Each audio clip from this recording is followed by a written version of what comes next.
Hola, ¿qué tal amigos? Muy buenos días, muy buenas tardes o muy buenas noches tengan todos ustedes. No importa el lugar del planeta donde estén viendo este video. El día de hoy vamos a hablar sobre el operón de lactosa. Así que vamos con la introducción y adelante.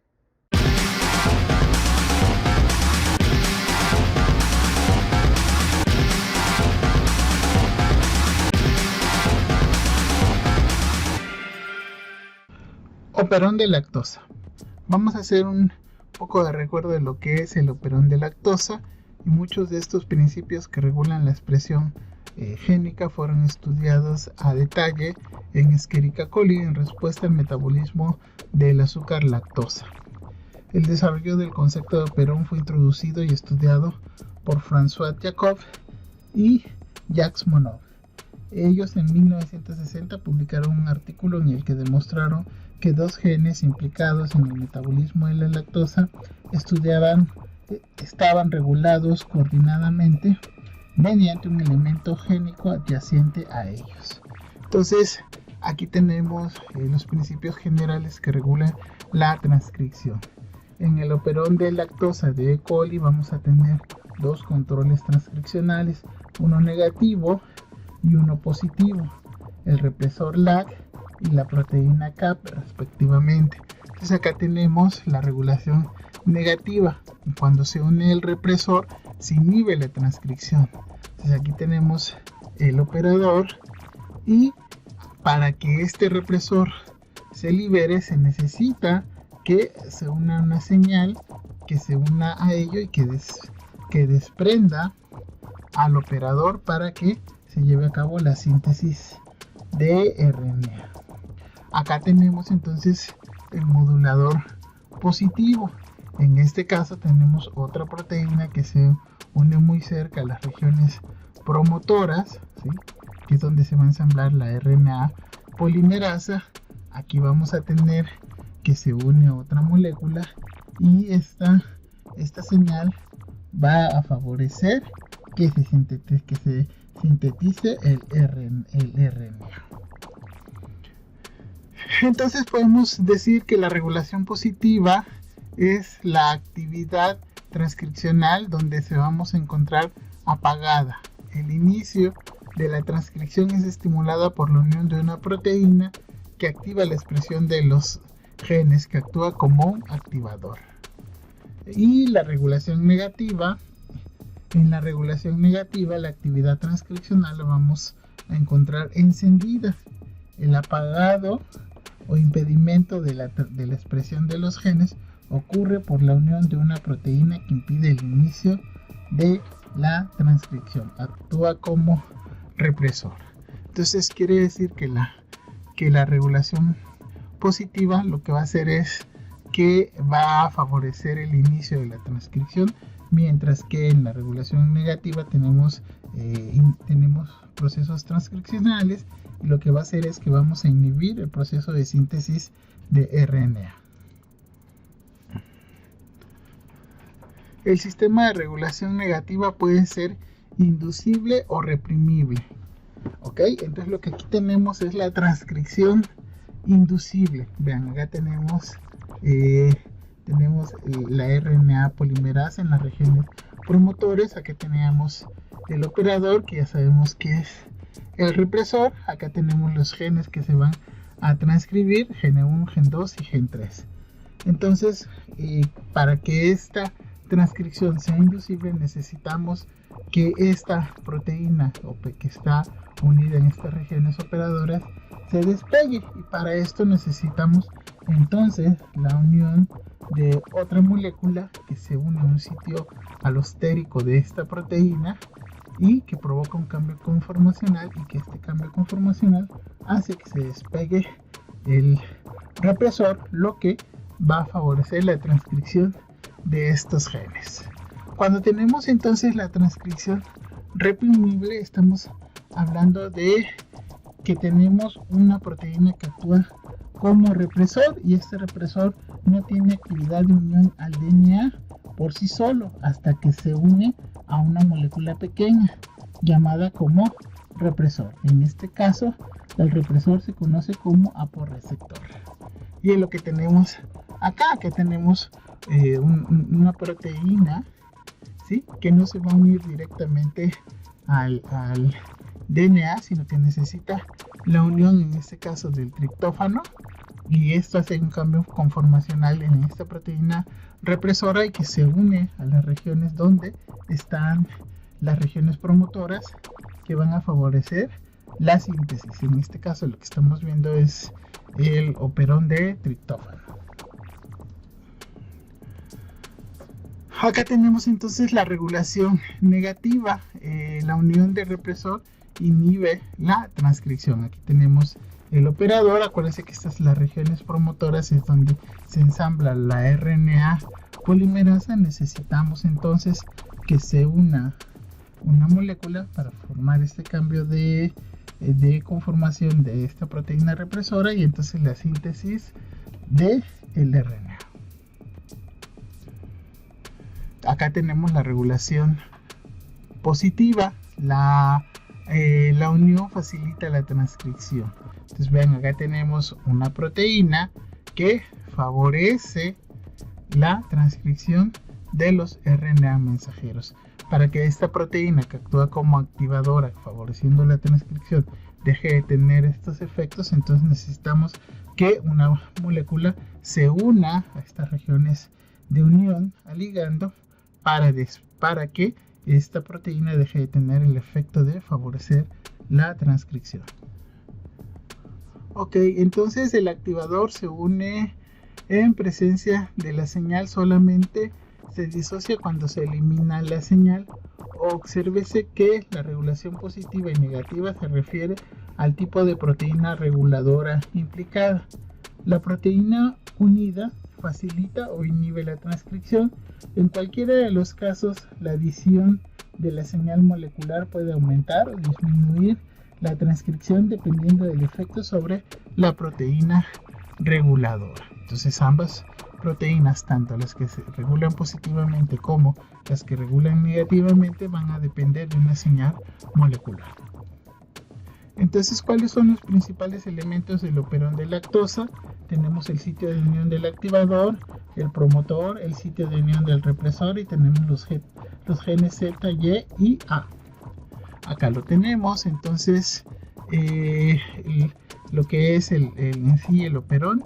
Ven, aquí tenemos el DNA, aquí tenemos la unión del sitio de unión del activador, aquí tenemos las regiones promotoras. Vuelvo a repetirle, estas son las regiones donde se ensambla la RNA polimerasa. Acá tenemos la unión del sitio del represor, las regiones operadoras, y estos son los genes que se van a transcribir. Estas dos secuencias, las uniones de sitios para el activador y el operador, son regiones reguladoras, ¿no? Los genes A, B y C se transcriben en un RNA policistrónico, es decir, que todos van en un mismo RNA mensajero. Las secuencias reguladoras típicas incluyen sitios de unión para proteínas que activan o reprimen la transcripción a partir del promotor. Y esto es lo que tenemos. El represor de LAC, vean, acá se une su región operadora. Los genes Z, Y y A van a codificar para la beta-galactosidasa, que es una enzima que degrada la lactosa, la galactosidasa permeasa y la tiogalactósido transacetilasa respectivamente.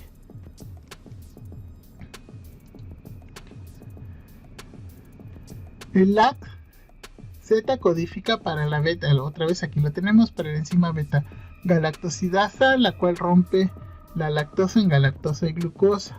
El gen Y codifica para una lactosa permeasa, que es una molécula transportadora requerida para la entrada de la lactosa en la célula. El gen A codifica para la enzima transacetilasa, que transfiere un grupo acetilo de la acetilcoenzima A a los azúcares galactósidos. Como tal, no participa propiamente en el metabolismo de la lactosa. El LAC-I codifica para una proteína tetramérica que se une al operador, impidiendo la expresión de los genes estructurales, la proteína represora. Entonces acá los tenemos. Vean, el operón de lactosa, tenemos ¿quién va a ser la molécula que actúa como inductora? Es la lactosa. Aquí tenemos entonces el gen regulador que nos va a codificar para la proteína represora. Acá tenemos los elementos de control, como ya habíamos visto, los promotores y los operadores, y estos son los productos de los genes estructurales, que es la beta-galactosidasa, la permeasa y la transacetilasa. Entonces, ¿qué ocurre cuando tenemos el operón de lactosa? Entonces, cuando tenemos el operón sin lactosa, tenemos el ADN, ¿no? La proteína represora producto del gen I se encuentra unida a la región operadora e impide la unión de la RNA polimerasa en la región promotora. Es lo que ocurre cuando no tenemos lactosa. Aquí tenemos nuevamente nuestro ADN, acá tenemos nuestra proteína represora que obviamente sufre una transcripción, genera un RNA mensajero y obviamente tenemos a la proteína represora activa. Entonces esta proteína represora se une a su región, que es esta, la región O, y esto impide que la RNA polimerase se ensamble en las regiones promotoras y por lo tanto no hay transcripción de estos tres genes. ¿Qué ocurre entonces cuando tenemos el inductor? El inductor se une a la proteína reguladora que cambia su conformación y que se suelta de la región operadora, dejando acceso libre a la RNA polimerasa para que se una a la región promotora. Y es lo que tenemos acá, ya habíamos visto esto, ¿no? De qué ocurre cuando no hay lactosa, que tenemos toda la transcripción de la proteína represora activa que se une a estas regiones operadoras, que es lo que impide la transcripción. Pero cuando tenemos lactosa y la lactosa ha entrado a la bacteria, la lactosa se une a un sitio específico de esta proteína represora, lo que provoca un cambio en la conformación de esta y lo que provoca que se libere del DNA, ¿no? Y una vez liberada del DNA, entonces se puede ensamblar toda la RNA polimerasa en estas regiones promotoras, lo que provoca la síntesis de estos tres genes, que es lo que estamos viendo acá, la síntesis del gen ZY-A, ¿no? Y lo tenemos acá. Esto a su vez pues nos va a llevar a los ribosomas para la traducción de proteínas y nos va a dar la beta-galactosidasa, la permeasa y la transacetilasa. El inductor de este sistema no es la lactosa propiamente dicho, sino un isómero de la misma llamada alalactosa. La misma beta-galactosidasa cambia la lactosa en alalactosa. Entonces vean, acá tenemos la lactosa, entonces tenemos este es el enlace galactosídico, es el enlace glicosídico, y entonces la galactosidasa lo que nos hace es un cambio en el enlace glicosídico, formándonos la alalactosa. Entonces la lactosa es un ejemplo de un inductor fisiológicamente natural. También existen inductores no metabolizables o inductores gratuitos, como son el IPTG, que permite inducir la expresión del operón LAP. Se ocupan en técnicas de clonación. Los tres genes estructurales del operón lactosa se transcriben juntos en un mismo RNA mensajero, es decir, que los RNA mensajeros de las bacterias que son policistrónicos, como ya habíamos visto, entonces llevan el RNA mensajero, lleva las tres secuencias que van a ser traducidas en las tres proteínas, ¿no? Y eso es lo que estamos viendo en esta figura. Aquí tenemos el RNA mensajero, esto llega a los ribosomas y va a producir las tres proteínas al mismo tiempo. La glucosa es la principal fuente de energía y carbono en el metabolismo celular. Cuando la glucosa y la lactosa están presentes en el medio, la transcripción del operón LAC no está activa hasta que toda la glucosa del medio ha sido consumida. Eso quiere decir que cuando una bacteria crece en un medio donde tenga glucosa y lactosa, no vamos a tener activo el operón de la lactosa, puesto que la glucosa es la fuente principal de la energía, tanto en células eucariontes como procariontes. Por lo tanto, se prefiere hacer glucólisis a activar el operón de la beta-galactosidasa. ¿De acuerdo? Entonces, esta observación lleva a plantear un segundo nivel de regulación del operón LAC, que es el modelo de represión catabólica.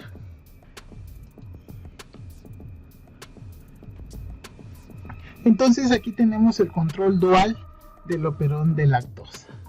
Entonces, vean, aquí tenemos el ejemplo de qué ocurre cuando tenemos glucosa y lactosa. Bueno, acuérdense que aquí tenemos proteínas que es el CAP, tenemos los sitios de unión del promotor de la RNA polimerasa, el sitio donde se une el represor, y acá tenemos los 3 genes. Entonces, cuando tenemos glucosa y lactosa en el medio, entonces el operón está apagado porque el CAP, que ya habíamos visto que es una proteína que necesitamos para la función del operón de lactosa, no se encuentra unido. Cuando tenemos glucosa y cuando tenemos glucosa en el medio pero no tenemos galactosa, entonces el operón también se encuentra apagado porque el represor se encuentra unido y tampoco no se encuentra unido el CAP. Entonces vean, acá tenemos el represor unido y nos falta el CAP, la proteína CAP. Entonces por eso el operón de lactosa se encuentra apagado. Cuando no hay ni glucosa ni lactosa, entonces el operón está apagado porque tenemos el represor unido. Entonces, ven, acá está el represor, pero aquí se ha unido CAP. Eso significaría que aquí tendríamos una señal para la síntesis de estos 3 genes. Pero como está el represor, no hay transcripción de estos genes. Cuando no tenemos glucosa y tenemos presencia de la lactosa en el interior de la bacteria, entonces tenemos el CAP unido, el represor se ha ido y entonces el operón está encendido, y esto favorece la transcripción de estos 3 genes que ya habíamos visto, ¿no? El efecto represor de la glucosa en la expresión del operón de LAC es indirecto, mediado por una molécula pequeña que ya todos conocemos, que es el AMP cíclico, y una proteína llamada proteína receptora de AMP cíclico, la proteína CRP, o también conocida como proteína activadora de catabolito, que ya la habíamos visto, que es la CAP. El AMP cíclico es un derivado del ATP sintetizado por la enzima adenilatoxiclasa. El CRP o CAP es una proteína codificada por el gen CRP, se une al AMP cíclico formando un complejo que sirve como activador transcripcional. CAP más AMP cíclico es un activador transcripcional. Se une a una región del DNA presente en la secuencia arriba del promotor del operón de lactosa. Y aquí tenemos cómo se ve la proteína CAP unida a que es el AMP cíclico. Adenosín monofosfato que se ha ciclado, ¿no? Regulación positiva del operón de lactosa. Aún en ausencia del represor, el promotor de LAP no es muy fuerte, por lo que requiere la actividad de otras proteínas. Cuando hay una cantidad baja de AMP cíclico, el CAP no se encuentra unido, por lo tanto existe la posibilidad de que se una la RNA polimerasa y hay una pequeña transcripción de estos genes que ya habíamos visto, porque acuérdense que aquí no tenemos presente el operador. Cuando tenemos un nivel alto de AMP cíclico, entonces tenemos una alta transcripción de estos 3 genes, porque el AMP cíclico, como ustedes pueden observar aquí, se unió al CAP y el CAP a su vez se ha unido a esta región del DNA, lo que favorece la unión de la RNA polimerasa y aumenta la transcripción de estos 3 genes. En ausencia del CAP AMP cíclico, la RNA polimerasa se une débilmente al promotor, que eso ya lo acabamos de ver. Esto lleva a bajos niveles de transcripción debido a que no ocurre una interacción correcta entre la RNA polimerasa y el promotor, en presencia de altas cantidades de CAP y AMP cíclico, y su unión al promotor del operón LAC causa un giro del DNA que facilita la unión de la RNA polimerasa al promotor, llevando a niveles altos de transcripción. Muy bien amigos, y con esto hemos llegado al final del video. Te invito a que si no te has suscrito al canal, te suscribas. También te invito a que actives la campanita para que estés al pendiente de los nuevos videos que se van subiendo al canal. Por tu atención, muchas gracias. Nos vemos. Hasta la próxima.